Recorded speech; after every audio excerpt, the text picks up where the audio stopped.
Christmas. A happy time. Everyone likes Christmas. A time for giving, sharing, buying, querning. Snow, light and laughter and love beneath the mistletoe. Christmas has been around for ages, but where did it start? How did Christmas come to be invented? We asked an expert. Despite its name, Christmas has absolutely nothing historically to do with Christ, the Christ, or even Jesus Christ. Invented by the ancient Greeks, Christmas, literally the Mass of the Chris, or anointing oil, harks back to the early 7th century BC, when the famous Greek philosopher Diocles came up with the whole idea one wet Sunday afternoon. Early depictions of pagan Christmas, also known as Yuletide, the Yuling, or the Feast of Baal Ganashasar, show early Christian martyr St. Nicholas of Lyndhurst being garroted, burnt at the stake. Or, as in this painting by 15th century icon painter Aldo Zili, we see him wearing his crown of worms. In ancient Greece, Christmas became more like it is today, except without the present giving. Commercialism, carols, turkeys, trimmings, decoration, trees, overindulgence and all the rest. In fact, all they had for Christmas was young men oiling up their fine young Grecian bodies. They then wrestled until they were all sweaty and their togas had to be doused in the Aegean. It was a magnificent sight.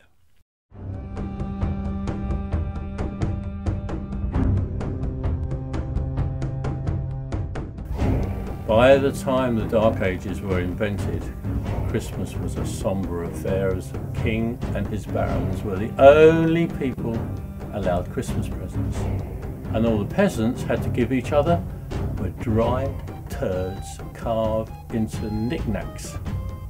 But at least they were happy. It was Christmas after all.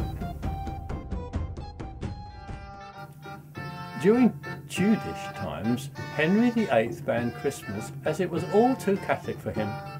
He merrily executed each of his wives at Christmas and put tinsel on their bloody stumps. His 10th wife, Lady Kerry Katona, survived him and is still alive. Henry introduced the idea of overeating at Christmas as he was a bit of a fatty. By the 1700s, many of the great Christmas traditions that we have come to know and love were well established. The pulling of the Christmas cracker, thought to represent the bundle of twigs broken over the head of the baby Jesus at his first anointing. The eating of mince pies, originally made from old meat and offered to virgins at the moment of their first declaring. The girding of the pigeon man, in which the pigeon man is dragged through the village by his feet, while onlookers chant, "Gird him! Gird him! Gird the unfortunate pigeon man!" And the singing of carols, especially the really famous ones. "God bless you, merry heathen men," "The Holly and the Lightning," "O little town of Nazareth," and of course, "Worship the boy Jesus, worship him with alacrity." In the Georgian period, Christmas was really fascinating, but I couldn't get hold of that book in the library, so we can't hear anything more about that. The Victorians made Christmas even less fun, introducing skinny dipping in icy wells and acupuncture. The Victorians really didn't know how to have a good time. Of course now, in the enlightened 1970s, Christmas has become a marvellous consumerist jamboree.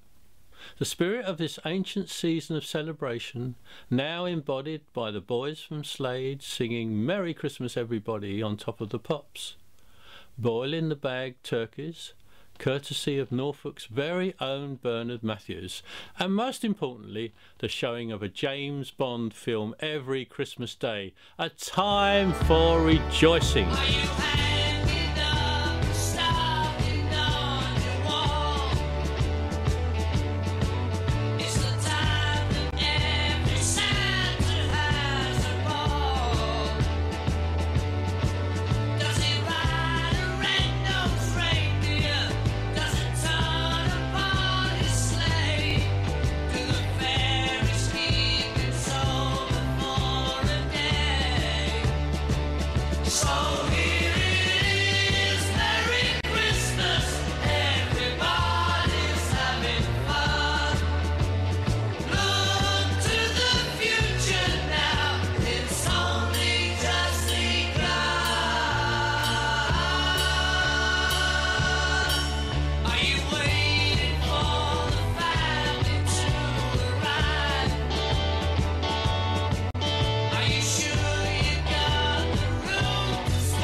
Finally, I've been asked to talk about the meaning of Christmas. Christmas has no meaning. It's meaningless.